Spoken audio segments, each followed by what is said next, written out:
Assalamualaikum warahmatullahi wabarakatuh. Halo sobat, bagaimana kabar kalian? Saya doakan semoga sehat-sehat selalu ya. Oke, kali ini saya akan merekap sebuah film yang menghebohkan jagat industri perfilman di Korea. Film yang dibintangi oleh aktor bertalenta Ji Chang-wook dan Jo Bo-jin ini berjudul Hard Hit, dan mengisahkan seorang ayah yang berjuang menyelamatkan diri dan kedua anaknya dari bom hidrolik yang mengancam keselamatan mereka di dalam mobil. Film yang diproduksi oleh CG Entertainment ini memang patut untuk ditonton sobat. Pasalnya, film ini menduduki puncak box office di Korea Selatan sejak hari pertama dirilis. Untuk itu, langsung saja kita simak rangkuman selengkapnya. Film diawali dengan diperlihatkannya seorang ayah yang bernama Lee Sung-kyu sedang beristirahat di kamarnya. Lalu sang anak mengejutkannya dengan suara pistol mainan yang diarahkan tepat di kepala sang ayah karena memintanya untuk bangun. Kemudian Sung-kyu bersiap-siap mengantarkan kedua anaknya pergi ke sekolah. Pada saat di dalam mobil, anak perempuannya yang bernama Hye-ren mencium bau sesuatu yang aneh. Pada hari itu, Sung-kyu sedang ada masalah dengan istrinya, Soo-yeon. Kemudian mereka berangkat. Selanjutnya, saat dalam perjalanan, Sung-kyu menerima panggilan telepon dari nomor yang tidak dikenal. Sang penelepon itu mengatakan bahwa ada bom yang dipasang di bawah jok mobilnya. Bom tersebut akan meledak kapan saja jika para penumpang keluar dari mobil mereka. Namun Sung-kyu menganggap itu hanyalah lelucon belaka dan langsung menutup teleponnya. Kemudian saat Sung-kyu di tempat pengisian bahan bakar, pria misterius itu meneleponnya lagi dan berusaha untuk meyakinkannya, sehingga membuat antrian mobil mengular. Penelepon itu meminta Sung-kyu memeriksa jok mobilnya, dan benar saja di situ ada sebuah bom rakitan. Lalu penelepon itu meminta sejumlah uang pada Sung-kyu. Sampai-sampai Sung-kyu tak menyadari kalau sekolahan anak laki-lakinya yang bernama Mi-jun sudah terlewati. Sung-kyu melarang anaknya turun dari mobil dan memberitahunya jika ada bom di mobilnya. Kemudian dia mendapat telepon dari rekan kerjanya yang mengatakan dia mendapatkan telepon misterius yang sama. Seketika itu pemikiran Sung-kyu berubah. Lalu, dia menyusul rekan kerjanya yang meneleponnya di parkiran tempat istri rekannya bekerja. Sesampainya di sana, Sung-kyu mendapati rekan kerjanya tersebut bertengkar dengan sang istri karena dilarang turun. Kemudian Sung-kyu diminta untuk memindahkan mobilnya karena menghalangi jalan. Pada saat ia mengundurkan mobilnya, tiba-tiba mobil rekannya meledak setelah istri rekannya nekat keluar dari mobil.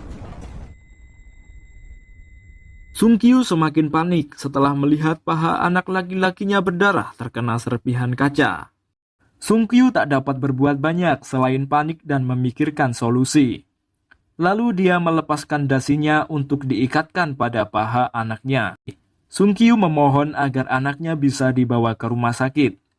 Namun, penelepon itu menolaknya dan meminta uang terlebih dahulu. Sung-kyu semakin panik dan menghentikan mobilnya.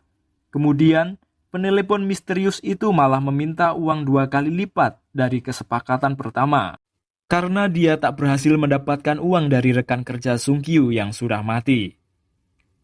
Lalu Sung-kyu mencoba mengumpulkan uang dengan meminta bantuan rekan-rekannya, namun dengan atas nama bisnis. Selanjutnya, anggota kepolisian sedang menyelidiki kejadian yang meledakkan mobil rekan Sung-kyu. Sedangkan Sung-kyu menelepon istrinya dan memintanya untuk mengambil uang tunai. Sung-kyu menceritakan kejadian yang menimpa dirinya dan anak-anaknya. Dia juga meminta istrinya agar tak melibatkan polisi dan segera mengambil uang 960 juta.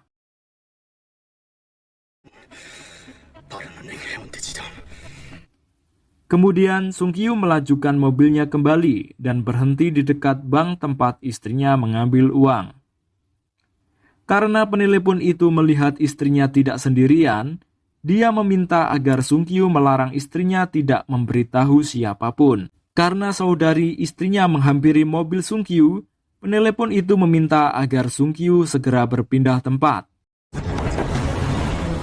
Lalu Sung Kyu menyuruh istrinya agar menaruh uangnya di sebelah lemari kurir pintar yang ada di seberang pintu belakang bank. Setelah istrinya sampai di dekat lemari kurir pintar, Sung Kyu melihat dari kejauhan ada seorang pria yang dibekuk polisi di dekat istrinya. Kemudian tiba-tiba lemari kurir itu meledak.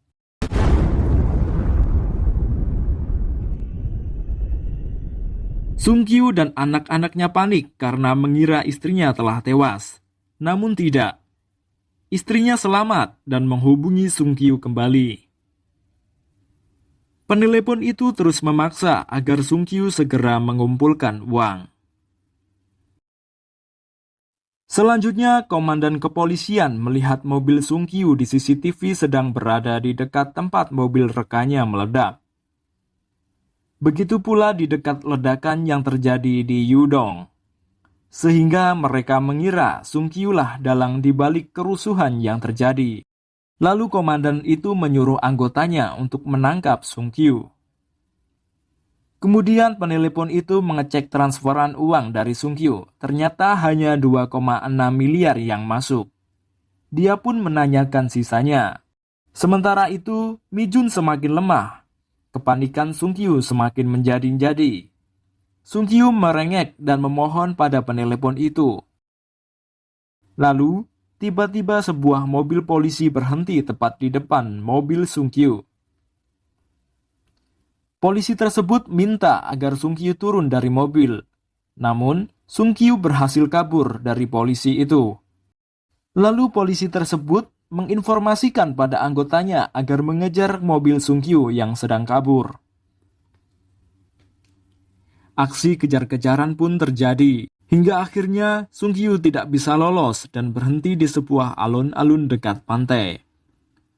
Polisi-polisi itu mengepung Sung Kyu. Sedangkan penelepon misterius itu terus meminta agar Sung Kyu pergi. Lalu sang komandan polisi menghampirinya dan meminta Sung Kyu untuk turun. Sung Kyu menjelaskan apa yang terjadi. Penelepon misterius itu menginstruksikan pada Sung Kyu untuk berbicara pada komandan. Sung Kyu diminta untuk bilang akan meledakkan mobilnya. Lalu komandan menginstruksikan anggotanya agar berjaga-jaga dan bersiap-siap untuk menembak. Kemudian seorang wanita pimpinan tim penjinak bom menghampiri Sung Kyu dan meminta Sung Kyu membiarkan anak-anaknya turun. Sung Kyu menolak, lalu ia menunjukkan teleponnya yang sedang ada panggilan tak dikenal. Lalu, wanita itu memberikan obat dan telepon radio pada Sung Kyu. Kemudian Sung Kyu menelepon pria misterius itu dan mendekatkan telepon radio ke handphonenya. Namun pria itu tak mau berbicara dan mengirimkan SMS agar Sung Kyu membuang telepon radionya. Lalu Sung Kyu mencurigai satu orang yang berada di dekat pembatas polisi. Penelepon itu meminta agar Sung Kyu mengingat kejadian 6 tahun lalu. Tiba-tiba teleponnya terputus karena jaringan sedang dimatikan. Selanjutnya pimpinan tim gegana itu kembali menghampirinya dengan membawa anjing pelacak. Dia menemukan bom yang dipasang di bawah semua jok mobil Sung Kyu. Kemudian wanita itu meminta telepon Sung Kyu, namun dia memberikan handphone yang tidak terhubung dengan pria misterius itu. Lalu penjinak bom tersebut menyelamatkan anak-anak Sung Kyu. Namun anak perempuannya tidak mau meninggalkan sang ayah karena dia takut sang ayah ditembak. Lalu dia nekat berpindah di jok yang berada di samping ayahnya, sehingga membuat bom yang di bawahnya aktif. Yiren ketakutan dan memeluk sang ayah, sedangkan Mi Jun berhasil dibawa ke rumah sakit. Pimpinan tim penjinak bom meminta pada komandan kepolisian agar memundurkan tim penembak jitu. Selanjutnya seorang pria yang mengaku sebagai saudara Sung Kyu mendekati Sung Kyu untuk membujuknya. Akan tetapi, setelah sampai pada Sung Kyu, ternyata dialah pelaku di balik ledakan yang terjadi. Namun Sung Kyu tak dapat berkutik karena pria itu memegang remote bom di mobilnya. Kemudian pria itu mematikan bom yang berada di bawah Yuren dan bersandiwara di hadapan polisi. Dia menurunkan Yuren untuk membawanya pergi. Namun sebelum itu, dia meminta Sung Kyu membuka kotak penyimpanan di depannya. Di situ terdapat jam waktu bom untuk meledak. Sung Kyu memiliki waktu 17 menit untuk mengumpulkan uang. Yuren pergi bersama pria jahat itu. Kemudian Sung Kyu nekat menancapkan gas dan membobol pembatas polisi yang ada di depannya. Aksi kejar-kejaran pun kembali terjadi. Waktu terus berjalan. Sung Kyu berusaha meminta bantuan pada orang yang pernah dihubunginya, namun hasilnya nihil. Lalu dia menelepon wakil presiden bank tempat dia bekerja. Namun, lagi-lagi kenyataan pahit harus ia terima. Dia malah dituduh menggelapkan dana publik sebesar 2,6 miliar karena tanpa bernegosiasi dengan perusahaan. Dan orang terakhir yang diharapkan Sung Kyu adalah istrinya.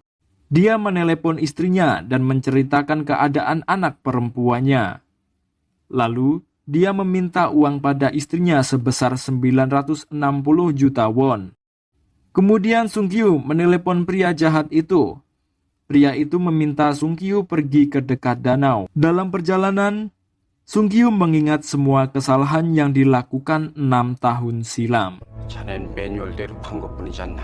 그다고 아주 칭찬을 나 하시더라. 따지려는 게 아니고요. 사장님, 그러면 사장님. Sesampainya di danau, Sung Kyu mendapati putrinya sedang diikat di dalam mobil. Lalu pria misterius itu menelepon dan menceritakan kesalahan-kesalahan Sung Kyu 6 tahun lalu yang membuat anak dan istri penjahat itu meninggal. Kemudian Sung Kyu menceritakan kembali pada putrinya. Dia meminta maaf karena dialah penyebab semua ini. Sung Kyu meminta agar putrinya menyampaikan rasa cintanya pada ibu dan adiknya. Kemudian, tiba-tiba penjahat itu masuk ke dalam mobil Sung Kyu.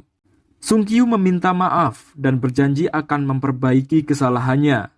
Namun, pria itu menolak dan memilih mati bersama Sung Kyu untuk membalaskan dendam istrinya. Kemudian waktu tinggal beberapa detik. Sung Kyu menancapkan gas dan menyeburkan mobilnya ke danau. Ternyata di dalam air Sung Kyu masih hidup. Sedangkan penjahat itu pingsan. Dia berusaha menolong penjahat itu, namun waktu semakin menipis sehingga dia keluar dari mobil dan mobil itu pun meledak. Sung Kyu selamat dan dikeluarkan dari danau. Lalu, putrinya berlari dan langsung memeluknya dengan erat. Benar-benar menguras emosi, guys. Dan scene terakhir, Sung Kyu keluar dari kantornya. Di sana banyak reporter yang menanyakan bukti-bukti Sung Kyu yang berada di pihak korban. Dan bukti bahwa Sung Kyu menghancurkan data sendiri. Kemudian dengan santainya Sung Kyu menjawab, "Saya adalah buktinya." Kemudian dia pergi dan film pun selesai.